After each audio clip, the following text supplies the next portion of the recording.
Les Mesonichidae ressemblaient à des loups, mais seulement superficiellement. Ils étaient plantigrades, c'est-à-dire qu'ils marchaient sur le plat de leurs pieds. La plupart des paléontologues doutent maintenant que les baleines descendent de ce groupe et suggèrent plutôt qu'elles descendent ou partagent un ancêtre commun avec les anthracothères, les ancêtres semi-aquatiques des hippopotames. Ces loups à sabots étaient probablement l'un des groupes de prédateurs les plus importants des écosystèmes du Paléocène supérieur et de l'Éocène d'Eurasie.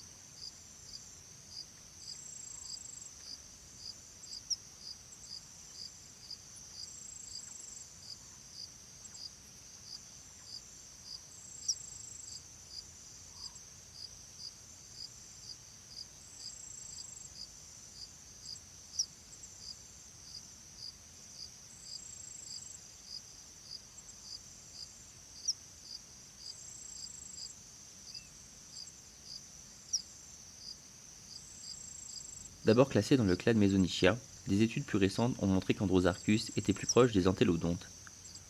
C'est le plus grand carnivore mammifère terrestre connu, si l'on se base sur la longueur de son crâne, car nous n'avons retrouvé que ça. Et il avait des mâchoires extrêmement puissantes. Depuis qu'il a été découvert le long du rivage, il a été émis l'hypothèse que cet animal aurait pu utiliser ses puissantes mâchoires pour manger des tortues marines ou des mollusques.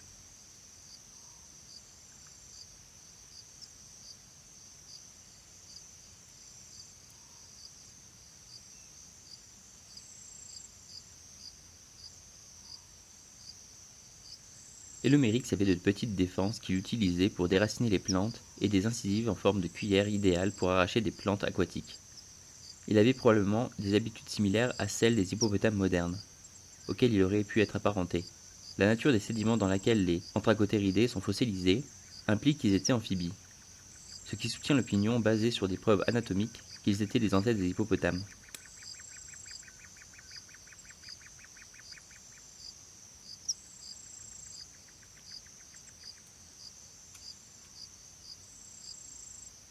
Entélodon est un genre de mammifère omnivore ressemblant plutôt à un cochon avec un corps volumineux. Ses dents n'étaient pas optimum pour déchirer la viande. Comme tous les groupes de mammifères prédateurs connus ont développé indépendamment des lames et des encoches sur leurs dents pour trancher la viande, et il est peu probable que les entélodons aient été des prédateurs actifs. Cependant, ils étaient parmi les plus gros animaux de leur environnement et pouvaient facilement exploiter toute nourriture disponible.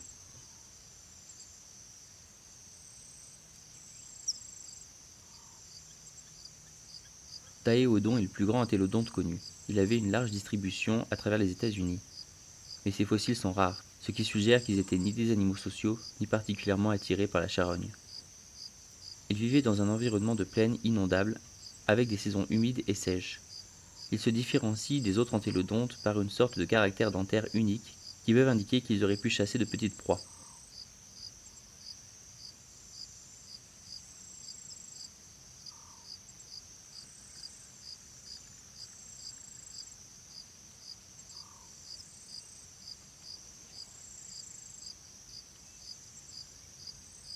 La relation entre les dinocérates et les autres mammifères est controversée. Ils font probablement partie du groupe des mammifères ongulés. Une étude phylogénétique récente a retrouvé Dinocerata comme étant étroitement liés à Caronia, les présentant comme faisant partie de l'assemblage Eungulata.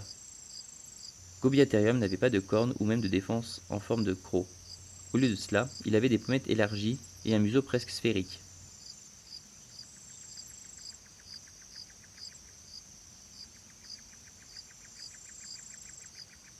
La caractéristique la plus inhabituelle du Huntatherium était le crâne, qui est à la fois grand et fortement construit, mais simultanément plat et concave. Cette caractéristique est rare et, à l'exception de quelques brontothères, n'est pas caractéristique d'aucun autre mammifère connu. Sa cavité crânienne était exceptionnellement petite, car les parois du crâne étaient très épaisses.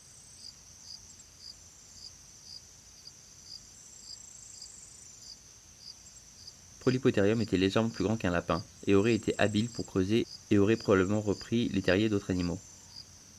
Il devait ressembler à un rongeur, possédant des membres minces avec des pieds griffus.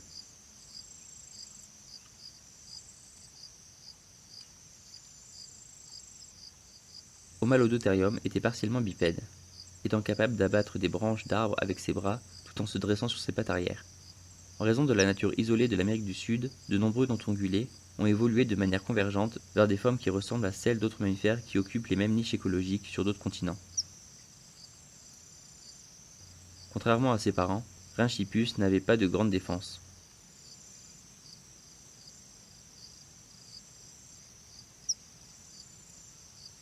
Toxodon aurait eu une démarche inhabituelle, en raison de ses proportions particulières.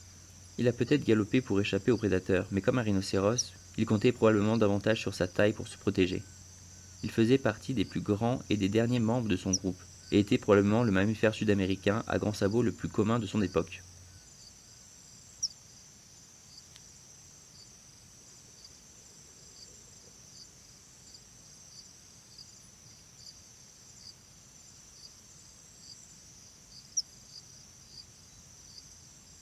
Trigodon avait une ressemblance superficielle à un rhinocéros, en ce sens qu'il avait une corne sur le front.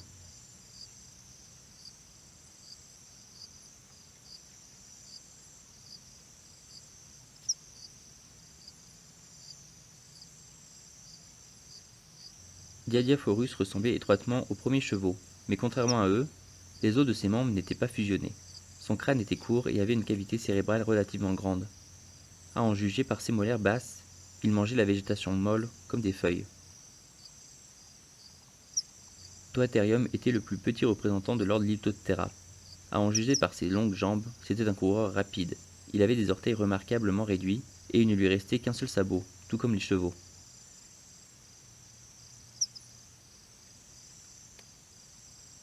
Théosodon était un animal terrestre et coureur qui aurait vécu à la fois dans les forêts et dans des environnements plus ouverts. En raison de sa taille et de son long cou, on pense qu'il pouvait parcourir de longues distances pour trouver de la nourriture, arrachant les feuilles des arbres et des arbustes au-dessus du sol.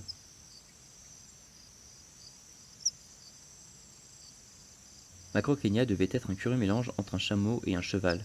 Cependant, ces animaux étaient en fait des cousins éloignés des périssodactyles.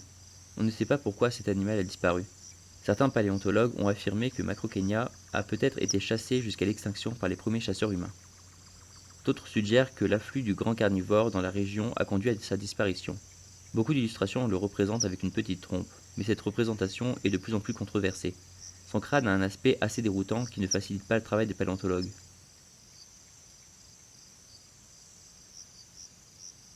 Astrapotherium devait être un animal semi-aquatique, vivant en eau peu profonde et se nourrissant de plantes de marée. Les narines étaient placées haut sur la tête, ce qui pourrait indiquer la présence d'une trompe, mais pourrait également être dû à d'autres raisons, comme une cavité nasale gonflable.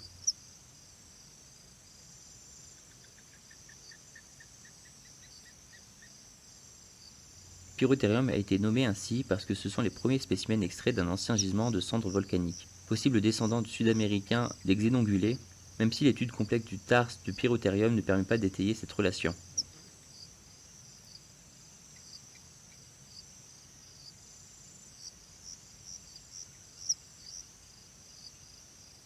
Phenacodus était un coureur herbivore, ou peut-être carnivore. C'est l'un des ongulés les plus anciens et les plus primitifs, typifiant la famille des Phénacodontidae et l'ordre des périssodactyles. L'orteil du milieu était le plus grand, et le poids du corps était principalement supporté sur celui-ci, comme les chevaux modernes et les rhinocéros.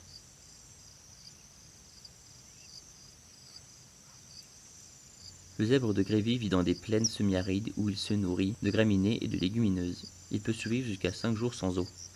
Il se distingue des autres espèces de zèbres par le fait qu'il ne vit pas en harem et entretient peu de liens sociaux durables.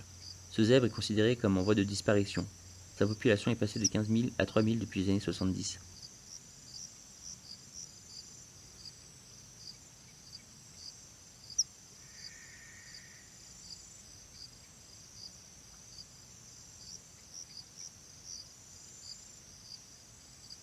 La famille de tous les rhinocéros modernes est apparue pour la première fois à la fin de l'Éocène en Eurasie. De nombreuses espèces ont été référées à Aceratherium, mais seules 3 espèces valides sont reconnues.